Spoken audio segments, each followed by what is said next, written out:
Ini kita lagi puasa juga ya di bulan Ramadan. Oh iya. Kita juga mau mengucapkan terima kasih banyak pada teman-teman ad hoc kita. Kenapa ini sampai terjadi? Ada residu-residu yang ternyata mesti kita hadapi di Mahkamah Konstitusi.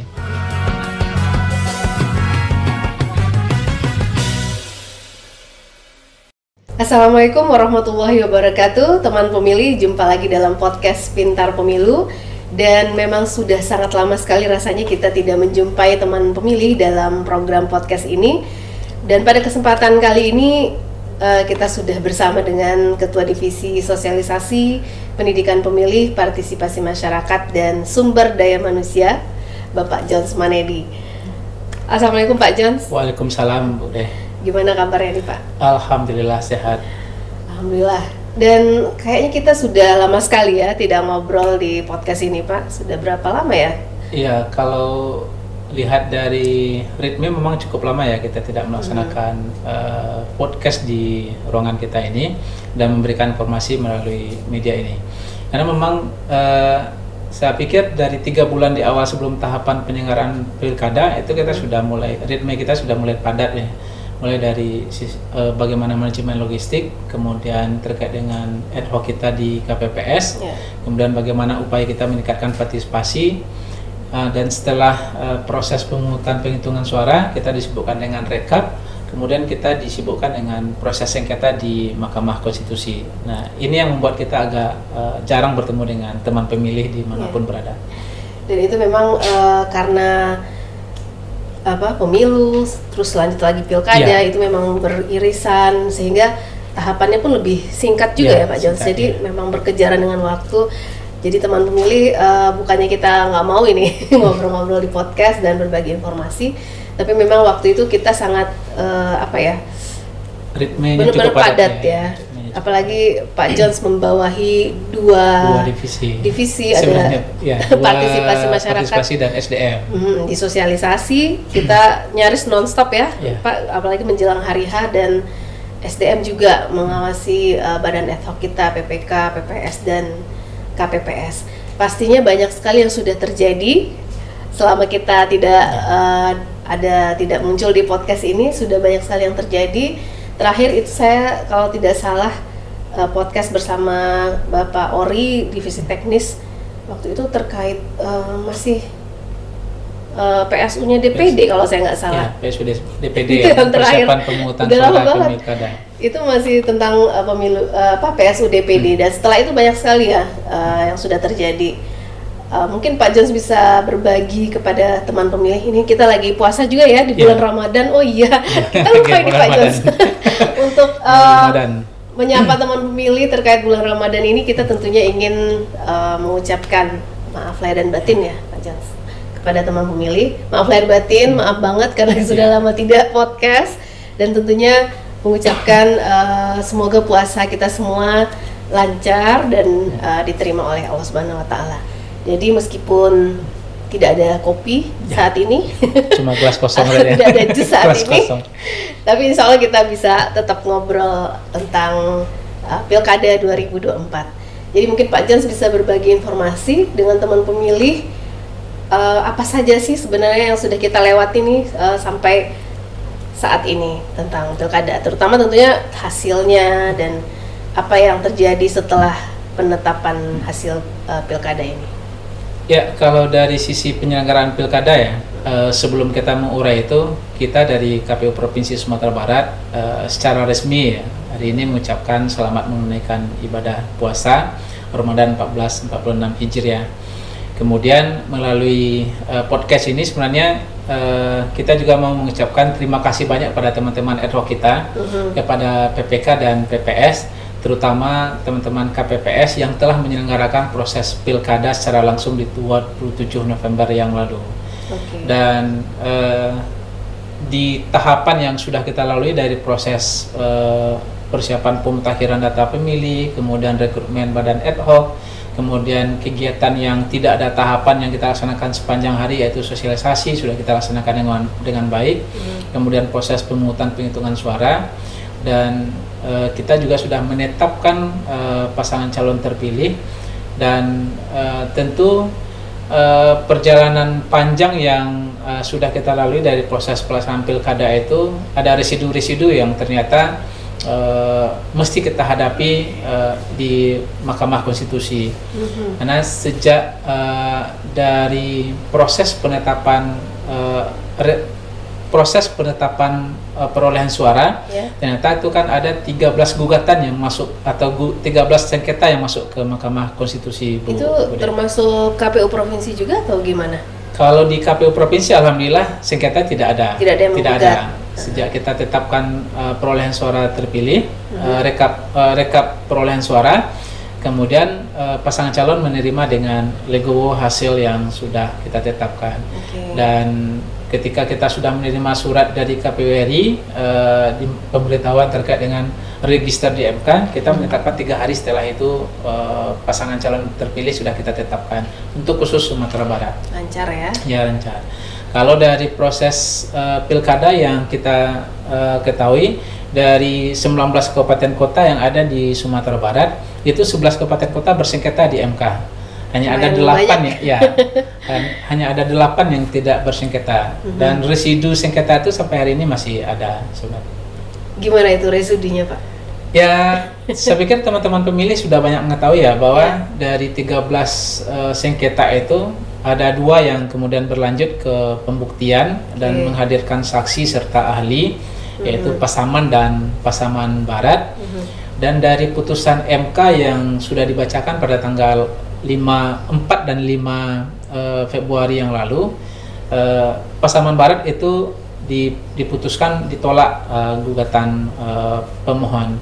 Tapi untuk Pasaman ini sengketanya diterima, gugatan pemohon diterima, artinya dikabulkan, dan hakim memerintahkan kita untuk melaksanakan pemungutan suara ulang kembali di seluruh TPS yang ada di Pasaman. Ini yang agak jadi PR besar juga bagi kita di Sumatera Barat, Bu Lydia. Secara umumnya sudah selesai tapi ternyata masih ada yang tugas yang harus dilaksanakan lagi.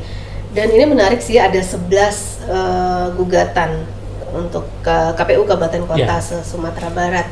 Kira-kira rata-rata gugatannya terkait apa aja tuh, Pak Jones? Kalau rata-rata di gugatan mereka, di pemohon itu rata-rata dari proses ada dari hasil, sengketa hasil, kemudian ada dari proses pencalonan, kemudian dari proses pemutakhiran data pemilih, kemudian ada juga yang menggugat terkait dengan partisipasi. Nah, ini yang sebenarnya menarik sebenarnya. Ada gugatan terkait dengan partisipasi, karena mereka menghubungkan dengan proses pemutakhiran data pemilih, kemudian dihubungkan dengan tingkat partisipasi atau kehadiran pemilih yang mereka menganggap bahwa partisipasi yang rendah ini merugikan kepada pasangan calon. Nah, ini menarik sebenarnya untuk kita lihat sebenarnya lebih dalam, Bu Lydia. Ini kan kita habis pemilu 2024 14 Februari, terus 27 November pilkada, terus di tengah-tengahnya itu ada juga PSU DPD gitu. Kira-kira ini nggak sih, masyarakat katanya ada yang bilang jenuh, terlalu keseringan harus ke TPS-nya gitu. Apakah ada pengaruhnya juga di situ atau gimana? Nah, sekarang mau kita kaitkan lagi nih dengan PSU yang di Pasaman. Kemarin kan kita lihat, kalau kita berkaca di PSU DPD, tingkat partisipasinya benar-benar cukup ini ya, turun drastis gitu ya. Nah, pilkada PSU-nya Pasaman ini kira-kira Pak Jones melihatnya seperti apa? Apakah fenomena yang terjadi di PSU DPD akan terjadi lagi untuk partisipasi PSU Pasaman, atau Pak Jones optimis masyarakat Pasaman akan berbondong-bondong ke TPS? Sampai hari ini saya sebenarnya masih optimis ya, bahwa angka partisipasi di Pasaman bisa dipertahankan dengan baik oleh teman-teman Pasaman. Karena saya melihat di angka partisipasi di Pasaman itu angkanya 66,63% partisipasinya di pilkada. Dan kalau misalnya merujuk atau melihat kepada proses PSU di DPD, ini kan cukup miris juga dan perlu strategi yang luar biasa kita di KPU Provinsi Sumatera Barat dan khususnya teman-teman di Pasaman, bagaimana untuk menyusun strategi terkait dengan peningkatan partisipasi. Karena di PSU DPD itu saya melihat angka partisipasi DPD itu lebih kurang 74%. Kemudian pada PSU di tanggal 13 Juli 2024 itu angka partisipasinya 50% dari partisipasi sebelumnya. Ya separuhnya. Jadi ada di angka 37%. Nah, kita berkeyakinan nanti di Pasaman angka partisipasi yang 66% ini bisa dipertahankan oleh teman-teman di Pasaman. Optimis. Ya, saya optimis. Kenapa saya optimis? Karena saya yakin masyarakat Pasaman pintar ya, sudah cerdas dalam berdemokrasi. Karena pilkada ini kan kepentingannya lebih dekat dengan masyarakat di Pasaman.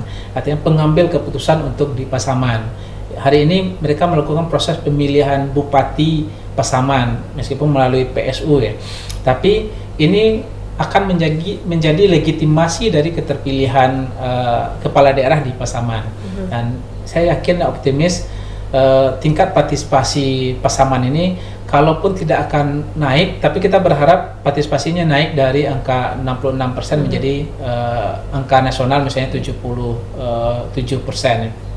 Nah, tentu langkah-langkah besar mesti kita laksanakan. Dan salah satunya KPU Provinsi Sumatera Barat nanti akan berupaya dengan sangat giat juga. Apakah nanti melalui media sosial kita akan mengimbau masyarakat Pasaman untuk menggunakan hak pilihnya, dan terutama ini melalui media ini, podcast hari ini, ini kita khususkan untuk menghimbau masyarakat Pasaman untuk menggunakan hak pilihnya nanti di tanggal 19 April 2025 yang akan datang. Ini untuk menentukan siapa bupati di Pasaman untuk periode 2005-2030. Jadi KPU Provinsi Sumatera Barat tetap mendampingi support ya teman-teman KPU Kabupaten Pasaman untuk PSU ini. Nah, sebenarnya Pak Jos, berapa lama sih waktu yang dimiliki teman-teman di KPU Kabupaten Pasaman untuk mempersiapkan PSU sejak MK membacakan putusannya? Kalau misalnya lihat dari putusan MK itu, KPU kan diberikan waktu 60 hari sejak dibacakan putusan. 60 hari artinya sejak dibacakan putusan itu sampai nanti teman-teman melakukan proses rekapitulasi dan penetapan hasil, itu waktu diberikan itu cuma 60 hari. Dan ini memang Pasaman kita mulai lagi dari proses pencalonan. Mulai lagi dari pencalonan. Karena putusan MK itu kan salah satunya mendiskualifikasi calon wakil bupati terpilih atau calon wakil bupati terpilih.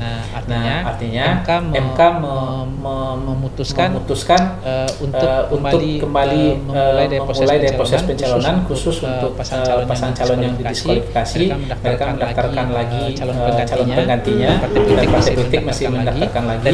Dan ini sudah kita lakukan. Dan teman-teman Pasaman sudah lakukan. Terakhir informasinya mereka sudah melakukan lagi cek kesehatan di rumah sakit Unan. Kemudian hari ini dalam tahapan 60 hari itu teman-teman juga akan melakukan lagi evaluasi terkait dengan penunjukan kembali badan ad hoc kita. Jadi badan ad hoc kita dibentuk lagi melalui jalur evaluasi. Jadi teman-teman PPK, PPS dan KPPS yang pilkada kemarin sudah SK-nya sudah selesai atau kemarin mereka sudah purna tugas, ini kita panggil lagi untuk dilakukan evaluasi. Dan ini sedang berjalan. Kemudian dari amanat MK itu termohon dalam hal ini KPU Pasaman itu mesti melaksanakan satu kali metode kampanye melalui debat. Ada kampanyenya lagi. Karena ada yang baru. Jadi kampanye itu diberikan waktu 21 hari oleh KPU kepada pasangan calon, dan dalam masa 21 hari itu nanti kita akan melaksanakan satu kali debat. Dan saya pikir ini salah satu strategi ya bagi pasangan calon bagaimana mengajak konstituennya atau mengajak masyarakat Pasaman untuk berbondong-bondong datang ke TPS. Dan tentu sebenarnya pasangan calon yang akan lebih giat dalam melakukan proses sosialisasi dan mengajak konstituennya untuk hadir ke TPS hari ini.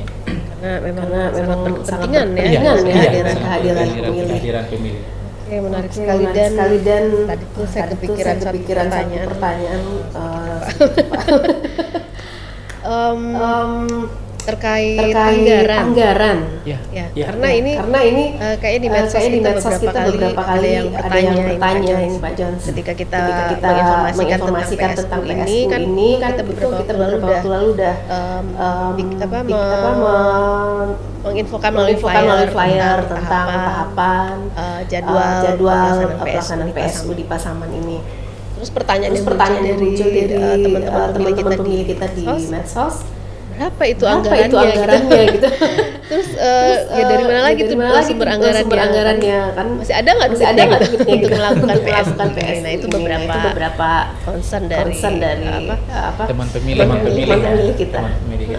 Ya kalau dari amanat atau putusan MK terkait dengan pelaksanaan PSU di Pasaman itu kan meminta kepada termohon untuk melaksanakan dalam waktu 60 hari mulai dari proses pencalonan, kemudian ada kampanye, kemudian ada kegiatan proses pemungutan dan perhitungan suara, ada sosialisasi yang nanti kita laksanakan. Kemudian minta pada Bawaslu untuk mengawasi semua tahapan yang dilaksanakan sesuai dengan peraturan perundang-undangan, meminta kepada kepolisian untuk pihak keamanan untuk mengamankan PSU dan di dalam putusan itu sebenarnya tidak ada minta untuk pemerintah untuk menggelar kembali untuk PSU, sehingga memang kita merujuk pada undang-undang pemilihan atau undang-undang nomor 10 tahun 2016 bahwa anggaran ini dibebankan pada APBN dan dapat dibantu oleh APBD dan dapat dibantu oleh APBN. Dan hari ini pasca putusan MK teman-teman sudah berkoordinasi dengan pihak pemerintah daerah Pasaman dan dari informasi yang kita dapat dari teman-teman Pasaman dari hibah yang sudah diberikan pilkada untuk pemilihan 2007 November yang lalu itu masih ada sisa di angka lebih kurang 1,2 miliar waktu itu. Kemudian teman-teman menyusun anggaran, teman-teman membuat anggaran itu lebih kurang di angka 13,4 miliar. Kemudian dilakukan pembahasan dengan tim TAPD dan cukup pembahasannya cukup luar biasa dan alot. Akhirnya Pemda memutuskan dana yang hibah yang diberikan untuk pelaksanaan PSU itu di angka lebih kurang 10 sekian juta atau 10 miliar sekian juta yang diberikan. Ini sudah termasuk dengan sisa pilkada yang lalu yang dipergunakan. Artinya ini lebih kurang 10 miliar yang dianggarkan untuk PSU ini Bu Lydia. Ini kalau teman pemilih misalnya menyoroti terkait dengan anggaran, ini pasti akan ada yang berpikir bahwa 10 miliar cukup besar. Tapi dari sisi membangun demokrasi, angka 10 miliar itu belum cukup lah untuk membangun proses demokrasi yang benar-benar demokrasi di Pasaman Bu Lydia.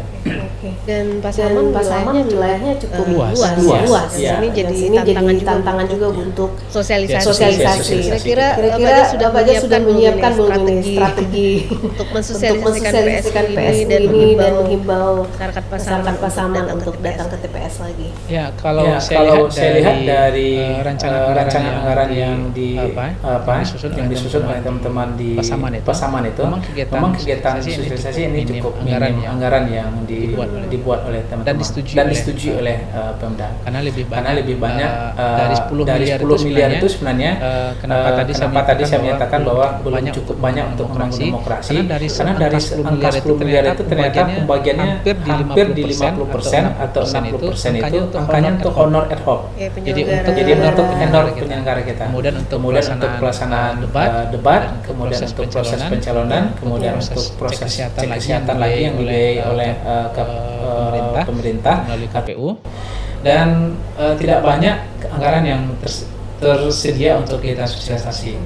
Dan makanya hari ini kita menyusun strategi pada teman-teman itu bagaimana selama bulan Ramadan kita memanfaatkan kita bersurat kepada pengurus masjid dan mushola untuk menghimbau, memberitahukan jadwal pemungutan suara di tanggal 19 April yang akan datang. Ini saya pikir metode yang yang cukup tradisional tapi efektif ya. Kita menghimbau masyarakat Pasaman untuk hadir ke TPS pada tanggal 19 April yang akan datang. Kemudian di Idul Fitri yang akan datang, yang insya Allah di tanggal 31 Maret, itu teman-teman bisa juga bersurat kepada pengurus hari besar Islam yang ada di kabupaten, kemudian kepada kecamatan, nagari, dan ataupun tingkat jorong. Ini pengurus PHBI atau pengurus masjid mushola ini pada saat hari raya ini menghimbau juga untuk pelaksanaan PSU. Itu yang dari kita yang saya pikir bisa kita lakukan dengan efektif. Di samping sebenarnya kita akan bisa melakukan sosialisasi melalui media sosial, membuat flyer, membuat brosur-brosur yang kita posting nanti di media sosial. Termasuk saya kemarin sudah minta pada teman-teman untuk melakukan pertemuan beberapa kali dengan pemilih, segmentasi pemilih, dan mudah-mudahan ini bisa terrealisasi dengan baik. Karena ini memang cukup juga Bu Lydia. Tantangan kita itu adalah kita lebaran itu 31 Maret. Kemudian kalau melihat dari tahapan yang nanti akan kita lakukan, tanggal 1 April itu sudah bisa kita lakukan proses pelantikan PPK, PPS, dan KPPS. Nah, meskipun kemarin kita minta kepada teman-teman KPU Pasaman, silakan susun tahapannya, apakah teman-teman akan melantiknya nanti tanggal 1, tanggal 2, dan tanggal 3 secara berurutan. Yang penting masing-masing 1 hari. Dan tantangan itu adalah kita akan melaksanakan pemungutan itu 19 hari atau 19 Syawal. Boleh dikatakan 20 Syawal. Artinya kan ini masih ada suasana lebaran. Apalagi cuti bersama hari ini cukup panjang kan. Dimulai tanggal 24 sudah mulai, dan kembalinya tanggal 9 tanggal 7. Ini kan cukup. PSU-nya tanggal 19 April. Masih suasana lebaran. Tapi ini tantangan ya bagi kita. Jadi nanti bawa kue lebaran ya ke TPS. Ada kue lebaran di pakai TPS. Baju lebaran gitu ya Pak. Jadi strategi teman-teman misalnya di penyelenggara di tingkat TPS ya, apakah nanti kue lebarannya yang masih ada kita bawa ke TPS, kemudian kita bagi-bagi di TPS. Tapi ini menjadi tantangan tersendiri ya bagi kita dalam peningkatan partisipasi, karena dari sisi penganggaran pun ternyata kegiatan sosialisasi ini dianggap tidak terlalu penting oleh pembuat atau pemangku kepentingan. Sedih juga ya. Jadi ini yang menjadi seringkali sosialisasi itu dirasionalisasi ya, bahasanya dirasionalisasi. Ketika kita majukan kegiatan ya kan teman-teman bisa melalui media sosial, rasionalisasi saja. Tapi saya pikir teman-teman Pasaman sudah punya strategi yang lain juga yang bisa menekan partisipasi, tapi dari kita akan bantu, kita akan backup sekuat mungkin untuk bagaimana teman-teman atau masyarakat Pasaman, teman-teman pemilih di Pasaman itu menggunakan pilihnya nanti di 19 April 2025 yang akan datang. Dan lagi-lagi mungkin teman-teman kita di jadi juga sosialisasi nih ya Pak Jans. Memang sepertinya sosialisasi itu dituntut untuk kreatif gitu. Karena dengan segala keterbatasan anggaran, waktu, kita dituntut untuk sekreatif mungkin gitu, bisa menjangkau masyarakat luas dan memberikan informasi gitu, dengan anggaran yang sangat terbatas. Benar. Ini tantangan tapi kita yakin ya Pak Jans, teman-teman di KPU Pasaman sudah siap juga untuk ini, dan meskipun dalam suasana bulan puasa mereka bekerja ekstra keras untuk melaksanakan PSU ini. Ya, tambah satu lagi nanti seperti yang disampaikan Bu Lydia, nanti teman-teman KPPS kan akan mengantarkan cek pemberitahuan juga. Dan ini menjadi pressure kita nanti pada saat antaran cek pemberitahuan atau pemberitahuan untuk memberikan hak pilih. Ini teman-teman KPPS menyampaikan terkait dengan PSU ini. Dan mohon kita juga membekali diri. Kita akan bekali teman-teman KPPS itu untuk menyampaikan sedikit kenapa PSU itu terjadi. Ini mesti disampaikan juga. Kan kalau misalnya masyarakat bertanya kalau bahasa Minangnya kok ulang milih. Kalau ada bahasa kenapa pemilihan diulang, jadi KPPS bisa menjelaskan kenapa diulang. Tapi dengan catatan penjelasan itu memang sesuai dengan keputusan MK dan tidak ada penyampaian yang berpihak nanti kepada salah satu pasangan calon. Ini hati-hati juga nanti. Hati-hati juga.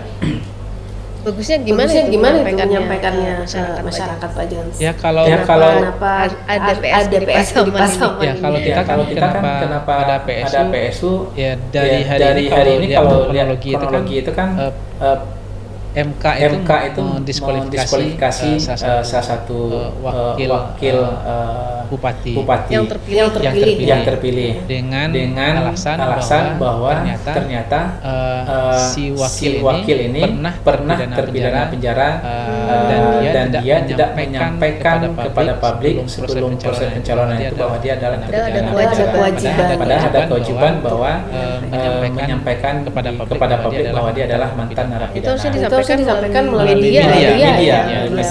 Ini yang terluput dilakukan oleh teman-teman oleh pasangan calon. Sehingga ketika dia terpilih ini disengketakan di MK dan MK merujuk kembali pada putusan sebelumnya yang sudah memutuskan bahwa terpidana yang di bawah 5 tahun itu yang ancamannya di bawah 5 tahun itu kan wajib mengumumkan kepada publik bahwa dia adalah mantan narapidana. Tapi kalau yang pernah diancam pidana 5 tahun atau lebih itu kan mesti menunggu masa jeda dulu dan tetap mengumumkan juga kepada publik bahwa dia adalah mantan narapidana. Dan menurut kita kalau misalnya KPPS ditanya kenapa ada PSU, ya salah satu ini adalah putusan MK yang mesti kita jalankan dan pasangan calon wakil bupati didiskualifikasi karena dia tidak menyampaikan bahwa dia adalah mantan narapidana dan PSU kita laksanakan di 19 April 2025. Jadi kita tidak nyempil kemana-mana atau bahas yang lain-lain. Jadi kalau nanti masyarakat akan nanya bagusnya kita milih siapa. Sering ya kalau teman di ad hoc ditanyain ya. Jadi jangan sampai terjebak di dalam pertanyaan ini, saya pikir. Itu gimana kiatnya? Ya, kalau misalnya ada yang nanya sebenarnya banyak jawaban yang bisa disampaikan. Itu haknya Bapak dan Ibu semua untuk memilih siapa. Kita hanya penyelenggara yang dituntut untuk menyampaikan pengetahuan dan mengajak Bapak dan Ibu semua untuk hadir ke TPS. Jadi ya jangan sampai tergoda untuk berspeak dengan banyak ya. Ingat kode etik. Apalagi pas ngantar Cirebon itu kan mesti suasana lebaran banget ya Pak. Dikasih jangan dikasih kue lebaran gitu ya sama teman pemilih penduduk gitu. Terus tahu-tahu udah kelupaan ya. Udah kayak enak lebaran tahu-tahu kontrolnya udah kemana-mana. Jangan sampai ya. Oke. Sepertinya sudah sangat banyak ya yang kita bahas dalam kesempatan ini. Perdana setelah sekian lama kita tidak di podcast pemilu. Tentunya kita berharap nanti kita bisa hadir lagi ya secara rutin kembali menyapa teman pemilih dan menyampaikan informasi. Meskipun nanti mungkin setelah pilkada ini berakhir tidak ada lagi tahapan gitu ya, tapi kita masih bisa ngobrol-ngobrol dengan teman pemilih, masih banyak informasi ataupun sharing knowledge yang bisa kita lakukan dengan teman pemilih. Mungkin Pak Jans ada mau disampaikan untuk closing statementnya di kesempatan ini. Teman-teman pemilih, hari ini kita hadir pasca pilkada 27 November 2024 dan tentunya ini akan kita berkontinus lebih lanjut ya. Artinya kita akan laksanakan secara berkelanjutan. Dan teman-teman kalau ada ide untuk apa yang kita bahas silakan ditulis di kolom komentar nantinya. Dan hari ini bagi kita di KPU Provinsi Sumatera Barat dalam menghadapi PSU ini tentu akan memberikan support yang luar biasa pada teman-teman Pasaman khususnya bagaimana meningkatkan partisipasi pemilih di Pasaman. Kemudian kita akan melakukan terus supervisi untuk kelancaran pelaksanaan pemilihan atau pemungutan suara ulang ini, karena ini cukup fenomenal juga di Sumatera Barat. Karena DPD kita juga ngulang ke Sumatera Barat, hari ini kita juga ngulang pemilihan atau melakukan pemungutan suara ulang di semua TPS di Pasaman. Dan tentu seperti yang disampaikan tadi, ada teori kejenuhan yang dimunculkan oleh teman-teman pakar politik. Tapi saya pikir masyarakat Pasaman sudah pintar dan jeli melihat ini. Tentu tidak akan ada teori kejenuhan yang berpengaruh pada teman-teman pemilih di Pasaman. Ayo hadir ke TPS di 19 April 2025 dan salurkan hak pilihnya untuk Bupati dan Wakil Bupati Pasaman periode 2005 dan 2025 sampai dengan 2030. Itu mungkin. Oke, Pak Jones. Ya. Dan mungkin kita podcast Pintar Pemilu bisa juga hadir nanti ya di Pasaman bisa edisi khusus. Baik teman pemilih, demikian obrolan kita kali ini dengan Pak Jones Manedi dalam podcast Pintar Pemilu. Tentunya kita berharap obrolan kita kali ini bermanfaat dan bisa memberikan informasi yang berguna buat teman pemilih semua, terutama tentunya buat masyarakat Kabupaten Pasaman yang kita undang kembali nanti ke TPS tanggal 19 April 2025. Baik, terima kasih sekali lagi Pak Jones atas waktunya dan juga informasinya, dan juga terima kasih buat teman pemilih yang sudah ikut bersama kita kali ini.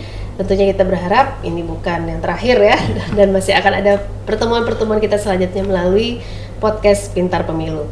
Saya Lydia undur diri dulu dan sampai jumpa lagi. Assalamualaikum warahmatullahi wabarakatuh.